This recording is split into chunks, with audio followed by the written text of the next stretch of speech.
Queridos amigos, continuamos viajando por la región del pensamiento y continuamos analizando capítulos del libro de Así habló Zaratustra de Nietzsche. Estamos en el capítulo 20 de la primera parte de este libro, que es sencillamente tierno, profundo, tremendo.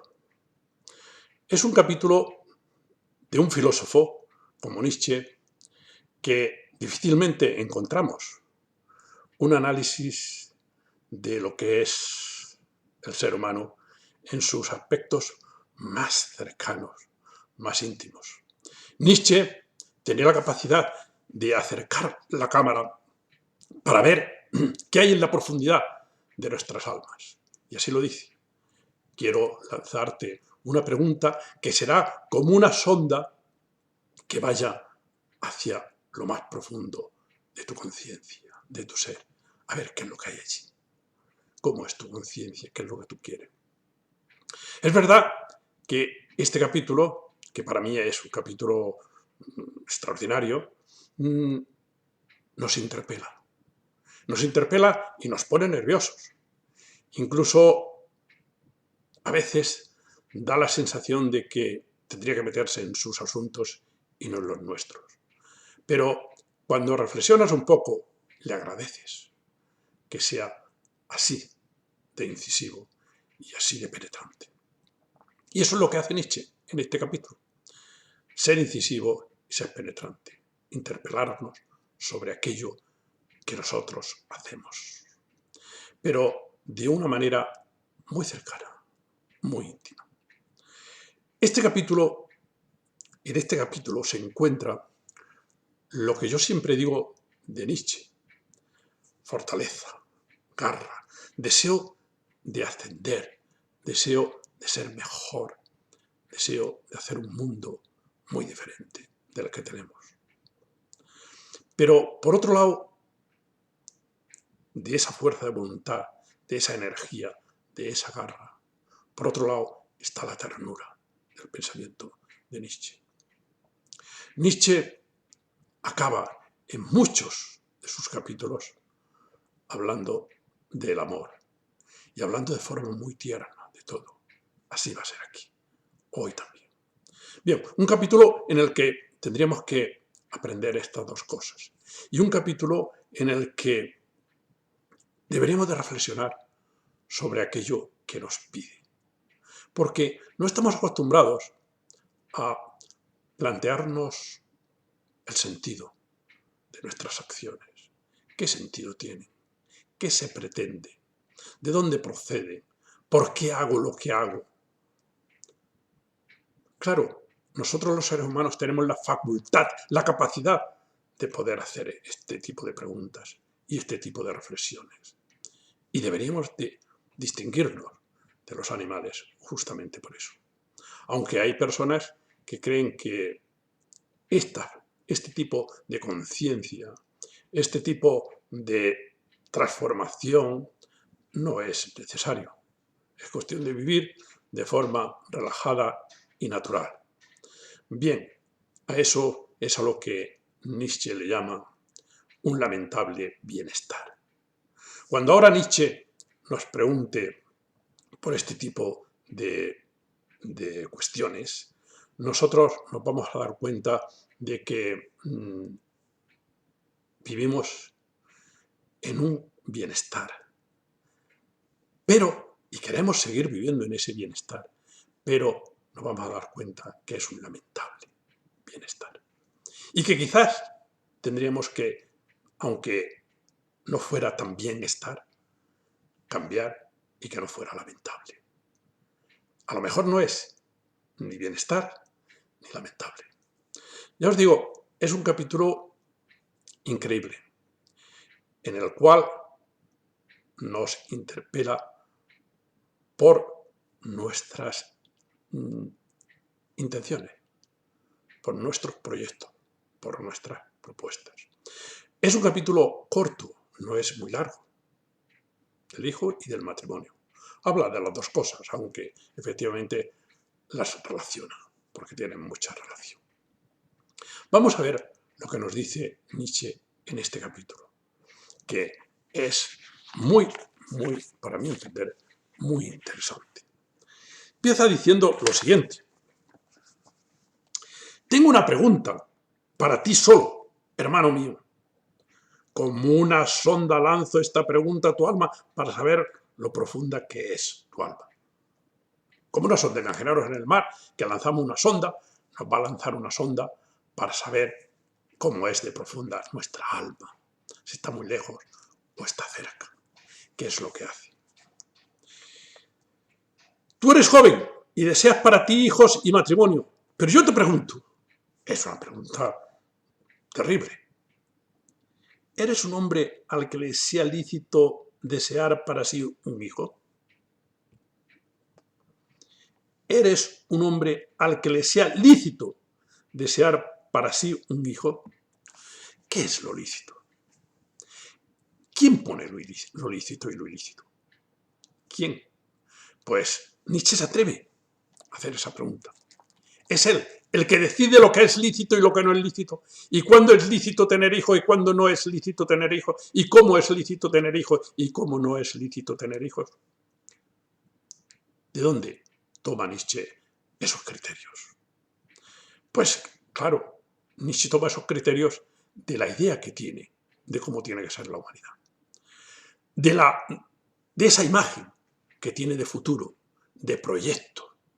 Y entonces, para conseguir ese proyecto, ese futuro, esa humanidad diferente, para conseguir eso, que sería una humanidad mucho más elevada, una humanidad que diera todo lo que tiene dentro de sí, como un árbol que produce todo lo que tiene, todo lo que puede, con esa exuberancia increíble, a veces, de flores y de frutos, que hasta se rompen las ramas por el peso de las manzanas o de los melocotones. Por esa sobreabundancia. Entonces, Nietzsche lo que pretende es eso. Y en base a eso, dice lo que es lícito y lo que no es lícito. Bueno, él expone sus pensamientos y nosotros lo podemos tomar o dejar. Y él pone este pensamiento en esa idea de futuro. Y según ese futuro y esa proyección que él tiene del creador, según eso, entonces dice que es lícito o no es lícito. Pero la pregunta es muy seria, muy seria. La vuelvo a repetir. ¿Eres un hombre al que le sea lícito desear para sí un hijo? Desear, ¿eh? ¿Eres tú el victorioso, el domeñador? Por cierto, domeñador es la traducción que pone aquí, pero no existe en el diccionario de la lengua española. Yo lo he traducido por dominador. Eres tú el victorioso, el dominador de ti mismo, el soberano de los sentidos, el señor de tus virtudes. Eso es lo que él quiere, eso es lo que pretende. Y según ese criterio y según esa situación, según, imaginémonos ese mundo, según eso, ¿es lícito o no es lícito? O sea, ese es el modelo que determina lo que es lícito y lo no lícito. Dice, eres tú el victorioso, el dominador de ti mismo, el soberano de los sentidos, el señor de tus virtudes. Si no eres esto, no te es lícito tener hijos. Así te pregunto. O eres de otra manera, que es como él veía a la mayoría de sus amigos y a la mayoría de los matrimonios, y que no es difícil encontrarlo así. O hablan en tu deseo el animal y la necesidad, es decir, o tú deseas tener hijos por esa especie de animalidad que hay en ti, por ese deseo y por esa necesidad. Por esa necesidad, es decir, necesito, porque carezco de. O la soledad, es decir, es por eso, o hablen en tu deseo el animal y la necesidad, o la soledad, o la insatisfacción contigo mismo, es por eso por lo que quieres tener hijos, porque vives en soledad y no quieres vivir en soledad, o por la insatisfacción consigo mismo. Es por esto, es tremendo, es tremendo. Analicemos. ¿Por qué las personas desean tener hijos? ¿les es lícito? Sigue diciendo, yo quiero que tu victoria y tu libertad anhelen un hijo. Es decir, que tú anheles tener un hijo, pero porque tú has conseguido una victoria. Victoria y libertad. Porque tú ya eres victorioso y porque eres libre. Las dos cosas. Y por eso, por lo que tú quieres tener hijos. Esa sería la razón. Monumentos vivientes debes erigir a tu victoria y a tu liberación. Si tú ya has conseguido ser un ser maduro, entonces, pues que tienes libertad y que tienes, efectivamente, eres victorioso. Entonces, puedes hacer un monumento. Y el tener un hijo sería un monumento como un regalo a eso que tú ya has conseguido. Pero tú ya estás muy elevado. Y ahora Nietzsche quiere que tu hijo sea más elevado todavía. Es sencillamente precioso, aunque sea solamente como ideal, como utopía, pero magnífico. Por encima de ti debes construir. Eso tiene que ser un hijo. Algo que tú construyes por encima de ti, pero antes tienes que estar construido tú mismo. Rectangular de cuerpo y de alma. Aquí es donde está siempre la ascética de Nietzsche, que tú tienes que construirte a ti mismo.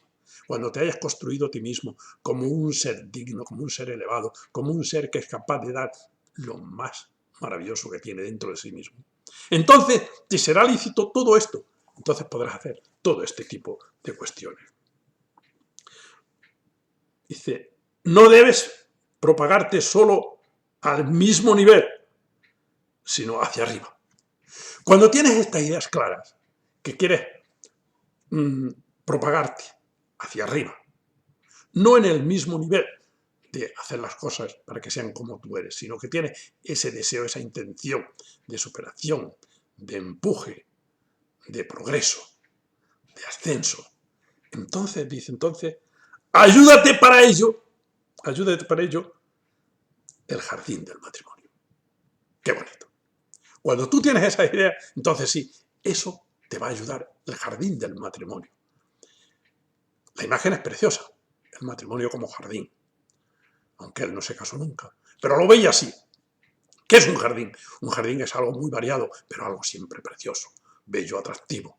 Entonces, eso te va a servir.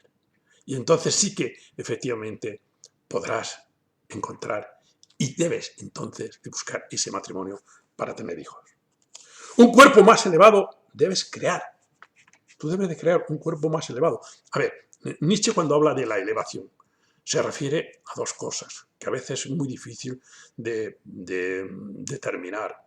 Se refiere también a la elevación del cuerpo desde el punto de vista biológico, solo desde el punto de vista biológico, que eso es complejo, pero se refiere sobre todo a una elevación de la voluntad, del querer, del amar, una fuerza que es la energía que tiene el ser humano y que posiblemente en Nietzsche sea el principio metafísico del ser, la voluntad. Pero posiblemente, analizando estas dos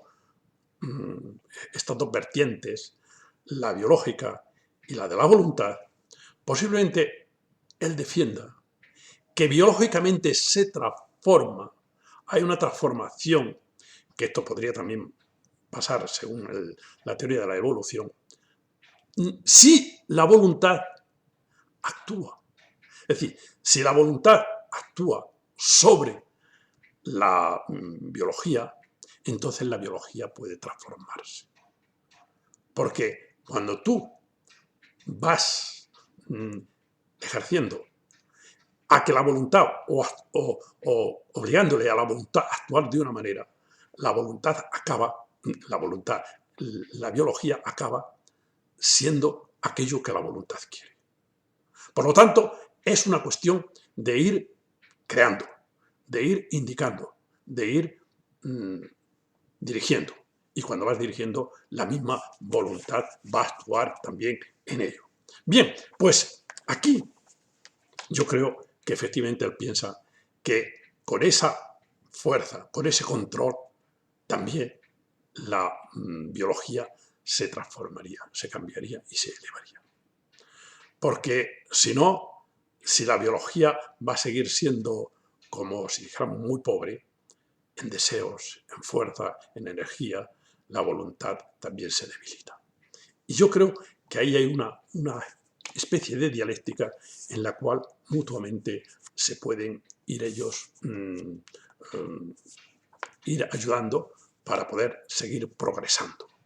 Esto es interesante en el pensamiento de Nietzsche. Sigo con ello. Un cuerpo más elevado debes crear un primer movimiento, una rueda que gire por sí misma. Un creador debes tú crear. Claro, esa elevación, ese crear, ya aquí nos hace alusión a lo que efectivamente había el primer discurso de Zaratustra, de las tres transformaciones, cómo el espíritu se convierte en un camello, el camello se convierte en león y el león después en niño. Y allí habla de eso, de que el niño es una rueda que gira por sí mismo, un creador, un decir sí. Bueno. ¿A qué le llamas entonces ahora matrimonio? Una vez que tenemos así la idea, mirad cómo Nietzsche, en esa cercanía que tiene hacia los problemas y hacia los temas, siempre enfocados en el sentido del superhombre, de la grandeza, del empuje. Entonces dice, matrimonio, así llamo yo la voluntad de dos, de crear uno que sea más que quienes lo crearon.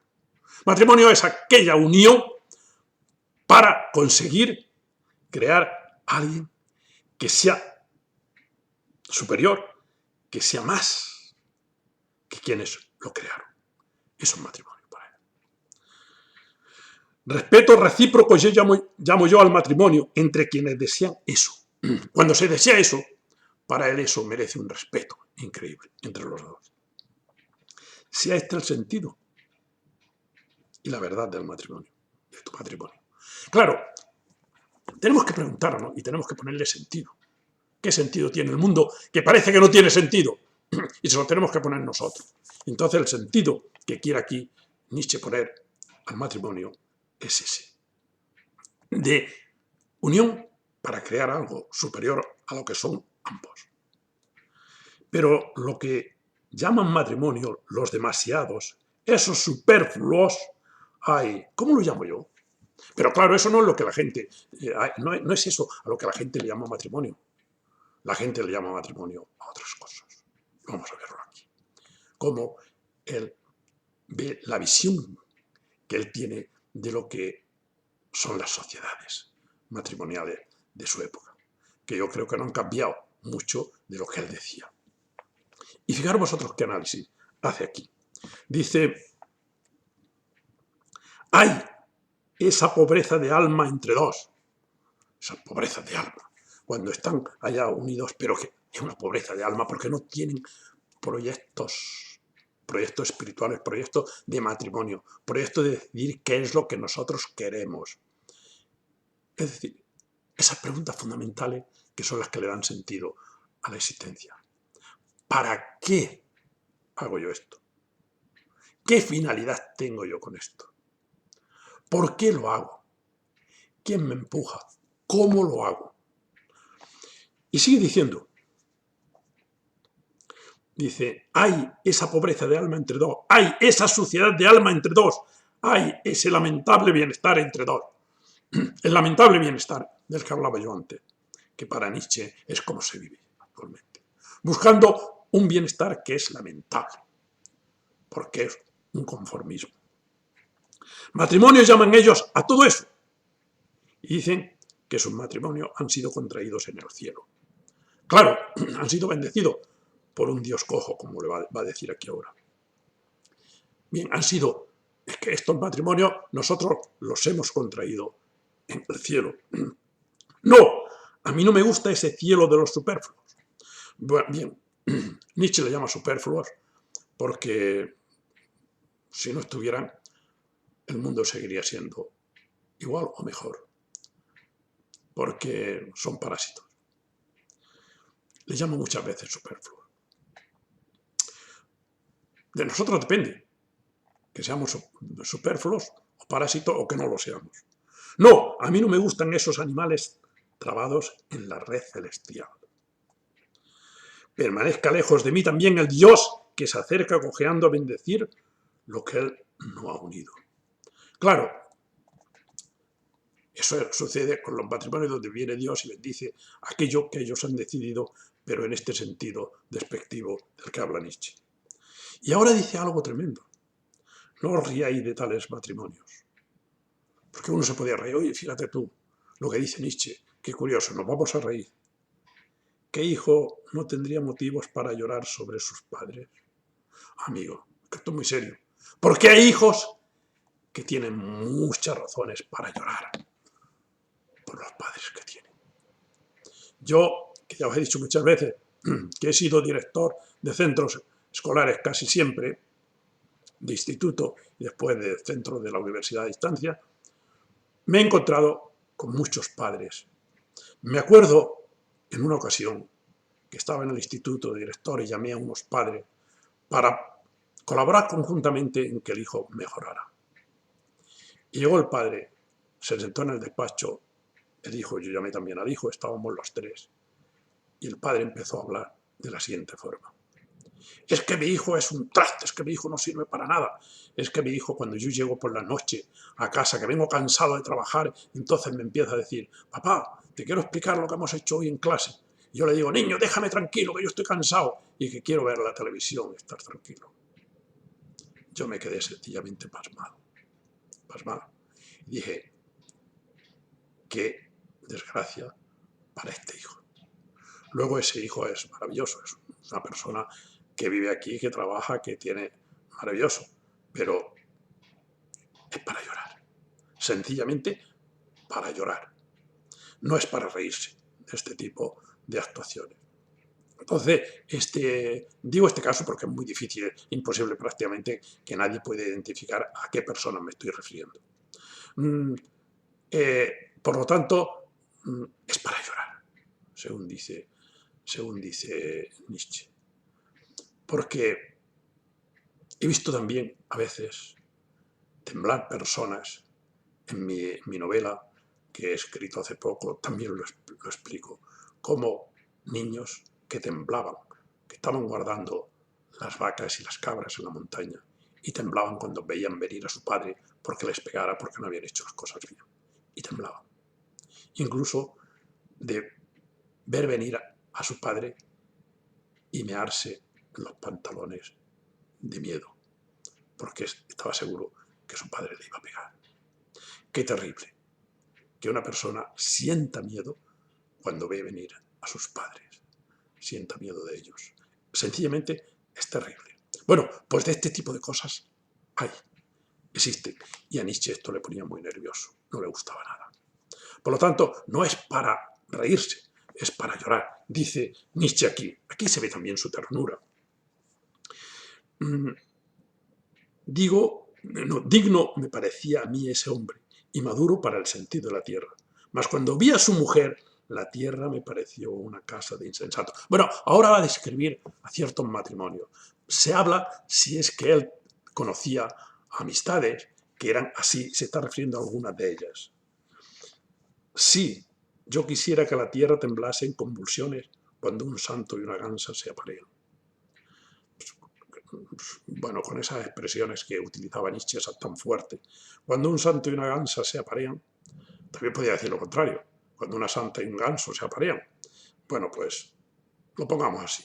Cuando una santa y un ganso se aparean, entonces a él le gustaría que la tierra temblase.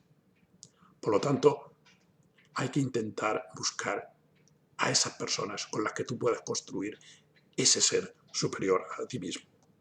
Este marchó como un héroe a buscar verdades y acabó trayendo como botín una pequeña mentira engalanada. Este debía de ser también otro amigo suyo que se va a buscar verdades y acaba trayendo a una mujer que es una mentira. Bueno, que encontremos engaños en los seres a los que nos acercamos, eso parece que es bastante corriente. Entonces, no es una verdad a la que te has unido, sino que es una mentira. En el sentido de la mujer hacia el hombre o el hombre hacia la mujer. Su matrimonio lo llaman, es decir, le llaman matrimonio, pero es una mentira. Aquel era esquivo en sus relaciones con otro y seleccionaba al elegir. Uy, pero de una sola vez se estropeó su compañía para siempre. Su matrimonio lo llama. También parece que debía de conocer a algunos amigos que les había pasado esto, que para seleccionar son muy difíciles, pero luego acaban seleccionando seguramente lo menos adecuado. Aquel otro buscaba una criada que tuviese las virtudes de un ángel. Yo busco a alguien que sea fiel, que sea sumiso, que se someta, pero de una sola vez se convirtió él en criada de una mujer. Y ahora sería necesario que además se transformase en ángel. Claro, ese deseo de tú crear un ángel, que sea un ángel y acabas siéndolo tú, como un ángel obediente, como un ángel sumiso y como un ser que lo que hace es estar allá al servicio de, pero nunca al servicio de construir unos seres más elevados que vosotros. He encontrado que ahora todos los compradores andan con cuidado y que todos tienen ojos astutos, pero incluso el más astuto se compra a su mujer a ciegas. Es decir, lo mismo que hacemos de forma natural sin preocuparnos, el tener hijos y sin planteárnoslo, posiblemente también en las elecciones de la mujer hacia el hombre y del hombre hacia la mujer, nos dejemos llevar por esa especie de deseo, quizás incluso animal, como habla aquí, y no por un proyecto y algo que decidimos para construir ese mundo que Nietzsche quería. Como veis, es un capítulo también muy polémico, como todos los capítulos de Nietzsche y como toda la filosofía de Nietzsche. Muchas breves tonterías, eso se llama entre vosotros amor. Amigo, ahora habla del amor. Es que Nietzsche acaba casi siempre hablando de este tema, tocando este tema, y siempre con mucha ternura. Es decir, muchas breves tonterías, eso llama entre vosotros amor. Eso se llama entre vosotros amor. Muchas breves tonterías. Eso es una tontería, pero eso no es amor. Amor es otra cosa. Y vuestro matrimonio pone fin a muchas breves tonterías en la forma de una única y prolongada estupidez. Claro, hay que intentar hacer algo que no sea ni tonterías ni estupidez, y el amor no es así. Vuestro amor a la mujer y el amor de la mujer al hombre, ¡ay! Ojalá fuera compasión por dioses sufrientes y encubiertos. Ojalá fuera el deseo de superar esos dioses sufrientes y esos dioses encubiertos. Pero casi siempre dos animales se adivinan recíprocamente. Ese comportamiento puramente animal, que es el que funciona en el mundo animal, en el mundo de muchos de los seres. A ver, aquí Nietzsche no está despreciando el amor corporal, que él al cuerpo le da el cuerpo es el que tiene la verdad, el cuerpo es el que expresa. Lo que está indicando es cuando ese cuerpo actúa sencillamente de forma meramente animal, sin ningún tipo de pensamiento, sin ningún tipo de sentido. Nietzsche piensa que nosotros tenemos que darle el sentido a nuestra existencia, porque no está, no lo encontramos, y tenemos que darle nosotros ese sentido. Y ese sentido es el de ir siempre hacia arriba, en la elevación biológica y de la voluntad. Dice, e incluso vuestro mejor amor no es más que un símbolo estático y un doloroso ardor. Lo escribe. Es algo que nosotros buscamos como un éxtasis y también es un dolorido ardor. Un dolorido ardor. Es como una especie de ardor que es dolorido. ¿Qué imagen tiene? Si es que él lo había gozado alguna vez.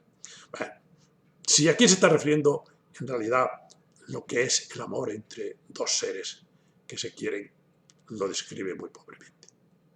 Porque dos seres que se quieren sencillamente son divinos.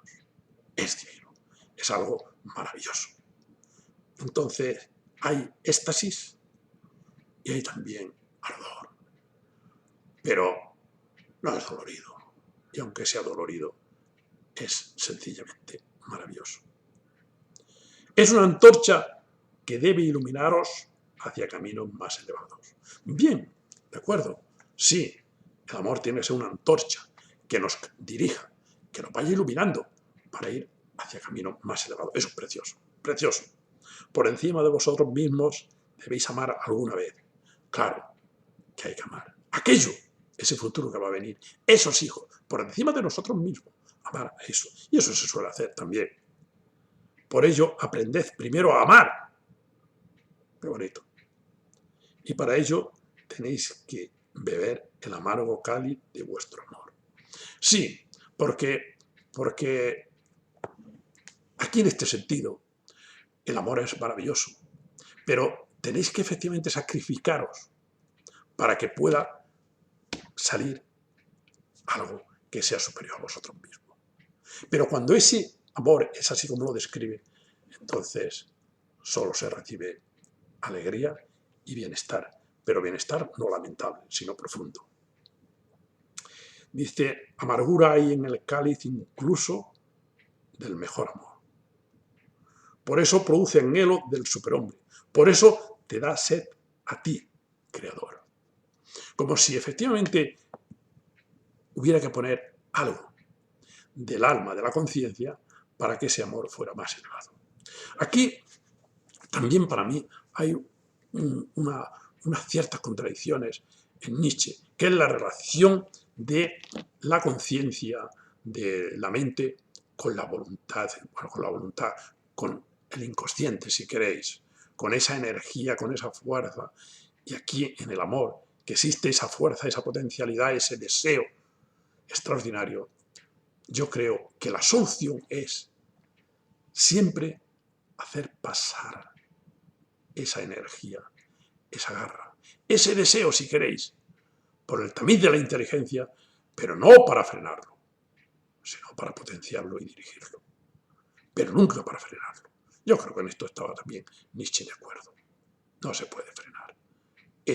Porque es el origen de la existencia, esa energía, esa vitalidad. Pero dirigirlo a conseguir aquellas cosas que es lo que él pretendía que se consiguiera. Y dice lo siguiente, sed para el Creador, flecha y anhelo hacia el superhombre. Bien, tenemos que ser esa flecha y ese anhelo para conseguir llegar al superhombre. Di, hermano mío, ¿es esta tu voluntad de matrimonio? ¿Es esta tu voluntad? Es decir, tú buscas el matrimonio como un jardín maravilloso para conseguir estos objetivos, ¿o no? O lo buscas porque tú vives en tu soledad, porque tú necesitas. Es decir, las cosas se pueden hacer por dos motivos. Una, por sobreabundancia y otra, por carencia y necesidad. Y aquí Nietzsche lo que cree es que tenemos que tener la suficiente sobreabundancia para unirnos en el matrimonio y poder gozar de todo ese jardín del matrimonio, pero porque nos sobra grandeza, porque nos sobra riqueza.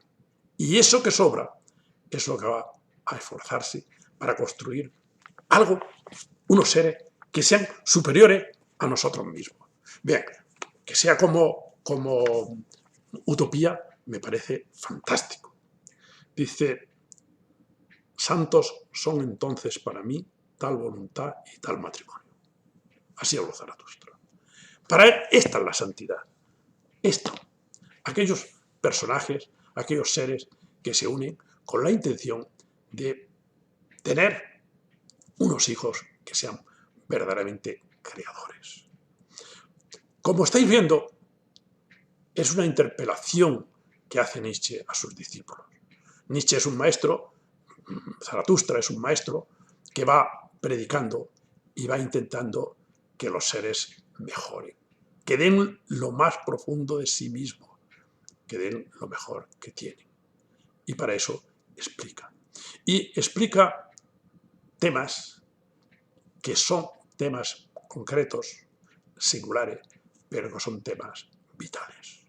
Ojalá Nietzsche nos sirva para construir un mundo en el que predomine el amor y en el que predomine la justicia que vimos el otro día, que es amor con ojos clarividentes, pensar en las definiciones que hace Nietzsche. La justicia debería de ser amor con ojos clarividentes. Y aquí un poco igual. El matrimonio debe de ser un jardín de amor en el que se cultive para que las flores, las rosas y el mundo sea superior al que es todavía. Muchas gracias.